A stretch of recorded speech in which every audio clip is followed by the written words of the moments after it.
In this video, we're going to go over a section of an inspector calls at the beginning of Act 2, basically from the very start of Act 2 through to the point where the inspector starts quizzing Gerald on his story with Eva Smith / Daisy Renton.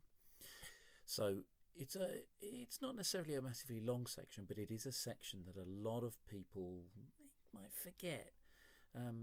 Kind of a section that deliberately is used to break up the order of events, if you see what I mean. Sheila's told her story. At the end of it, Gerald reacts to the name Daisy Renton. The inspector leaves. They have their little confrontation at the end of Act 1. We're now ready for Gerald's story. So what he does is he delays it. And he delays it by having Sybil re-enter, Mrs. Burling. She, of course, hasn't really been there since the beginning of the play. We got our sense of her at the very opening. But, you know, here she comes and makes a grand entrance. Now, it's very different because it's the only character who doesn't have to react to the news of Eva Smith's death, suicide on stage. She's heard about it already. She's prepared. She's ready. In she comes and she tries to take on the inspector, shall we put it that way. So there's a lot of importance there. And at the same time, we've got Gerald trying to cope with the fact he's given himself away and he knows he's about to have this conversation. And both those two characters are trying to get rid of Sheila. So Priestley has set this up as a section in which really Sheila is at the beginning of becoming this character who takes on inspector-like qualities, who has accepted her responsibility but now is on a quest for the truth. And we've got two different characters, both of whom don't want her to be a part of that quest.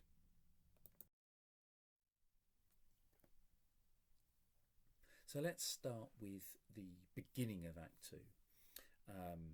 And the little section here in which Gerald tries to get Sheila out of the room so that he doesn't have to have her hear all about his affair.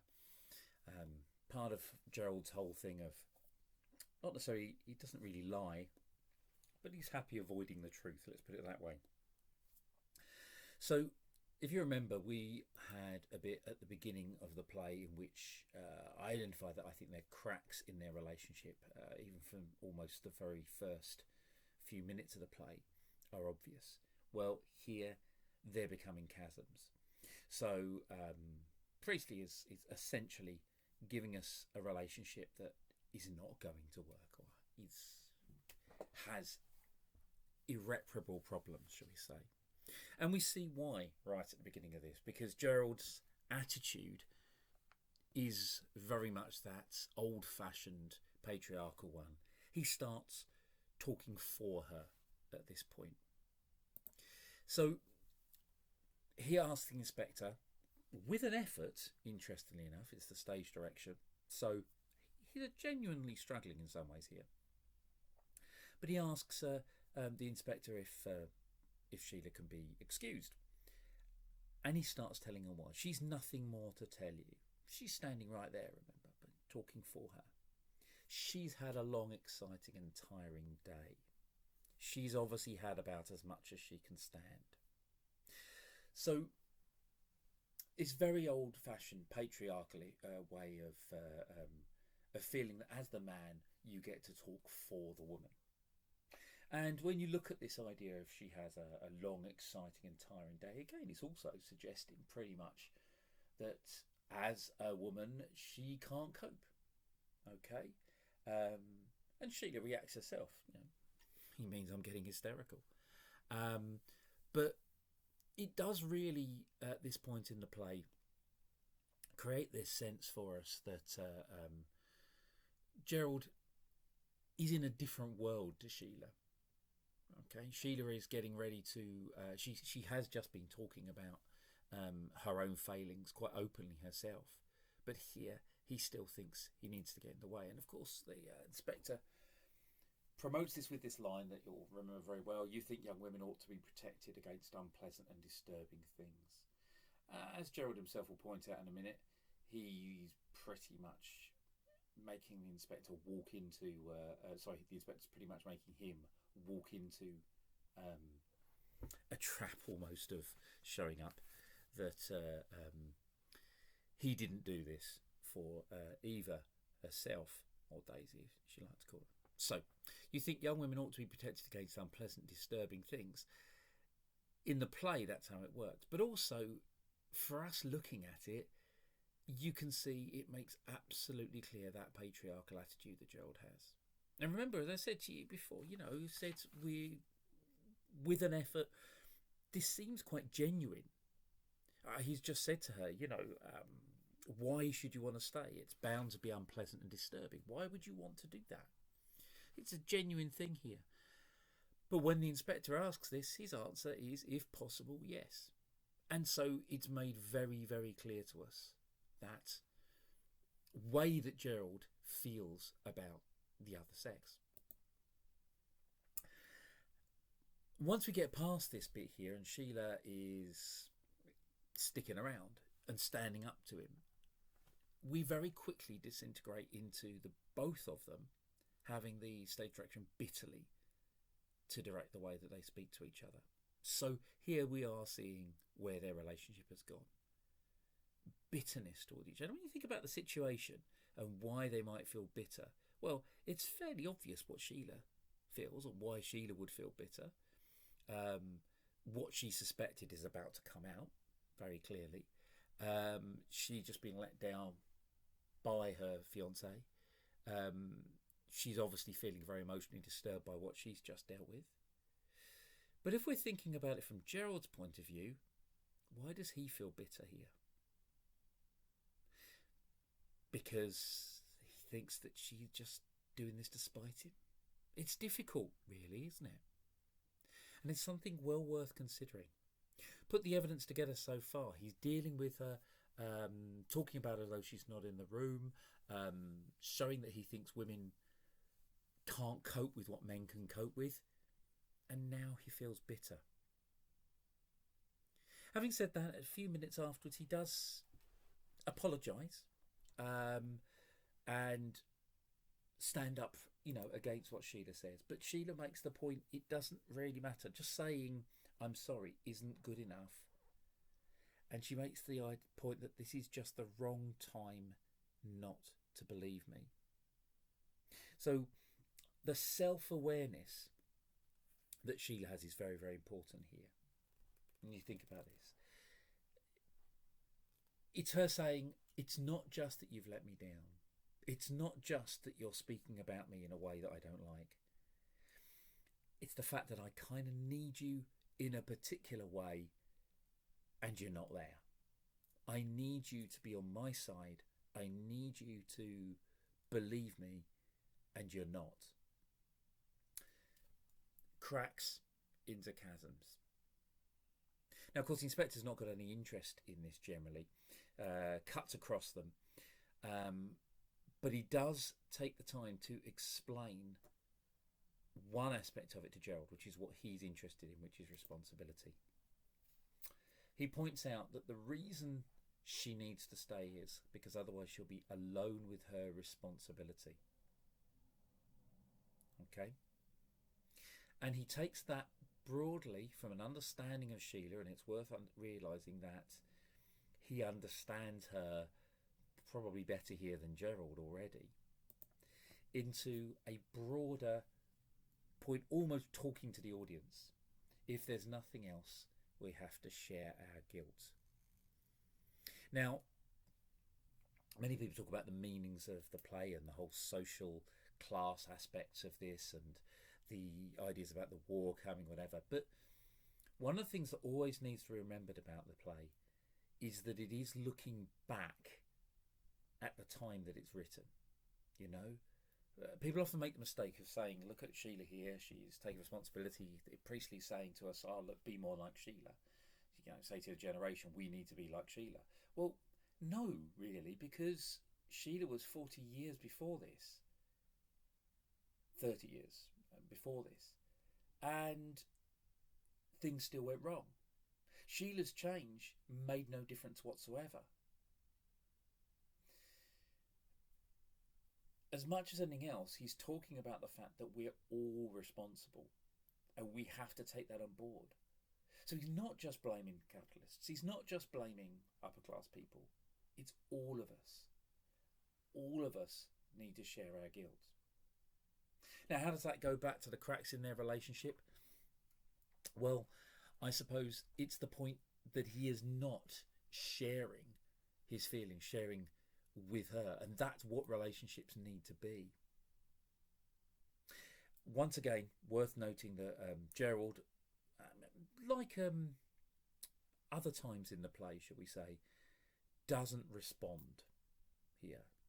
Like, I suppose, if you want an example, when we hear about Eva's death, he's not given anything to say.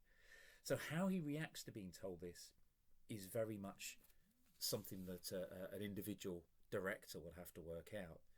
The next time that Gerald speaks will be when he basically comes back to Mrs. Burling, trying to calm her down several pages later. Finally, in this section, Sheila's coming to an understanding of the inspector. She stares at him wonderingly and dubiously. Now, the thing I would pick out there for you, because of course the scene is about to change massively, it's not just that she's looking at him and thinking, who the hell are you? How do you know this stuff? It's that word dubiously. She's not convinced at this point. And another thing that I think is always worth remembering, particularly in Act 2, is that Sheila may well be trying to get to the truth, but she's not anti her parents. She is still trying to defend and help her parents. She just wants them to see things the way she does. So she's not completely on the inspector's side at this point. Let's move on from that funny little scene there to Mrs. Burling's first entrance and re-entrance, and the way that she changes everything. The key here really is that he is showing that she is completely out of key with everybody else. And that pretty much almost includes her husband as well. It's made very clear to us at the beginning that when she enters, briskly, self-confidently, that tells you something about who she is. That this is out of key with what we've just been discussing. And also pretty much the play leading up to this. We need to, as an audience, get the feeling almost of putting our head in our hands as she walks on the stage. Thinking, oh, goodness me, we've moved on from this, you know, which I think is very much how Sheila and Gerald seem to feel as well. But we also get to see that a lot of Mrs. Burling's behaviour is a front. What she tends to do here is not be honest. When Sheila responds to her, it's described that she affects great surprise and says, "What's the matter, Sheila?" Now, that word affecting, very, very important. That is telling us that she doesn't really feel it. She's putting it on. And why would she be putting it on? It suggests that she knows Sheila's going to do this, but she wants to show off the idea that I can't believe you would have a problem here. It's all part of an act, an approach that clearly she's thought through before she's come in. And an approach that doesn't really work. She then moves to when Sheila reacts to, I say, probably something she's thought of already in advance. You've made a great impression on her. But as well as noting the idea that she wants to dismiss this as making an impression on somebody, being impressive, rather than actually having something really important to say. It's this phrase, this child. Now, people pick out a lot across the play the way that Eric and Sheila are described as children by their parents, even though they're in their early 20s. But it's not just that. It's the determinant of this child. It's almost putting her down, really. That's all she is. Yeah, well done, you've made an impression on this child. It's almost suggesting some kind of abusive way of directing her and pushing things onto her. Mrs. Burling is going at him all guns blazing, really, here. It's quite deliberate. But the truth of it comes through. Sheila carries on and goes clearly further than she expects to. This is where that phrase that a lot of people use, girls of that class, come from. It's not later in the play. It's responding to the idea that we can't understand why this girl committed suicide. But the interesting thing I've got here is this little exchange with Sheila, which is almost laughable, when Sheila explains to her mother why she's staying. I'm staying here till I know why that girl killed herself. Mrs. Burling, in a very Mrs. Burling way, just says, well, it's nothing but morbid curiosity. Dismiss it. That's all it is. And Sheila quite rightly says, no, it isn't. You're wrong. And Mrs. Burling's response is this: please don't contradict me like that. Now, first of all, on the surface, you can see the relationship between them. Sybil doesn't want her daughter contradicting her, right? When I say something, you don't contradict me. You never do. You never say anything different to me. It's the power sense that belongs to this kind of Victorian sensibility she's got. But also remember what she's talking about. Sheila's talking about her thoughts, her feelings, her reactions at an important time. She's talking about how she feels about the situation. Sybil dismisses that, and when she's told she's wrong, then she comes back with this. In other words, don't contradict me when I'm telling you how you feel. It's laughable. This same line of ridiculous obsession with the way things should be done carries on. She asks the inspector a question. I don't understand, Sheila. She says to Sheila. She turns to the inspector and says, do you? The inspector answers, yes, and she's right. And Mrs. Burling says that's a trifle impertinent. Now, on the one hand, and this is why the word impertinent is underlined, it's the use of this word, which becomes almost her catchphrase throughout the play. At this point, Sheila laughs at it, but she continues to use it, uses it a lot in the exchange when she's talking about what she did to Eva. Impertinent, remember, is focused on the idea of rudeness. Now, again, it says everything that in a situation in which we're discussing the death, the tragic death of a working class girl, that Sybil's concern is politeness. Okay? And I think Priestley is making that clear to us. But impertinence is a particular kind of rudeness. It tends to go with a sense of not addressing or not giving the right respect to somebody who's kind of above you. And that's why it's so important to word with her. Because she's not just trapped in this idea of kind of pointless manners and the way you should behave. It's expecting a certain kind of response and behaviour towards her just because of who she is. And that's particularly true of the inspector, who clearly she sees as an inferior. So we've got that for the use of the word impertinent. But also, again, a bit like the please don't contradict me like that, this is after asking the question herself. Do you understand? Yes. She's right. That's impertinent. Well, why did you ask it in the first place? Now, once we've got used to Mrs. Burling and her rather strange approach here, we do also have a part of this section in which Eric comes back up. And they start just talking about him in general. He's going to be, she was talking to him before she came in. He's in an excitable, silly mood. And then up comes his drinking. So what have we got here? We've got our signs that Eric might be in more trouble than any of them. That's what really we're being told by the inspector. We're being prepared for this big build up to the end of Act 2 when it's Eric. Eric has done something far worse than any of them. Okay? And it's also going to have a bigger impact on Mrs. Burling than anything else. And we'll come to that when we deal with her or her section. First of all, we have, similarly to that child, or this child that we just had before, he's only a boy. I mean, it's a ridiculous statement. The inspector contradicts it straight away. No, he's a young man. But it tells you everything about the way she sees him. She misses everything that he's doing wrong, that he's doing about the place that's going all over town and doing things he shouldn't be, because he's just a boy.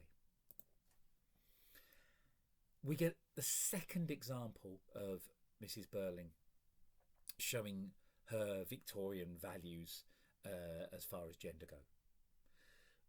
Sheila tells him that he drinks too much. Okay? Tells her, sorry, he drinks too much. And explains it quite clearly. He's been steadily drinking too much for the last few years. Sybil doesn't want to listen to this, doesn't want to hear this, but she's been told it by her own daughter, the sister of the man we're talking about. And she won't listen. She wants confirmation from a man. And she makes that clear. She turns to Gerald. Gerald, obviously, he's somebody she looks up to more and respects, so she wants his opinion. But she makes it clear here, you're a man. That's why you must know it's not true. I'm appealing to you as a man. So again, we see this way that Mrs. Burling has been brought up to just basically take on board what men say, drawing up her to be very different from the other women in the play. Now, Burling re-enters.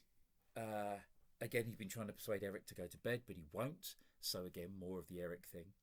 And when he finds out that the inspector told him to stay up, we get this this idea here. Have him in and get it over, then let the lad go. Again, an interesting line that he refers to him as the lad.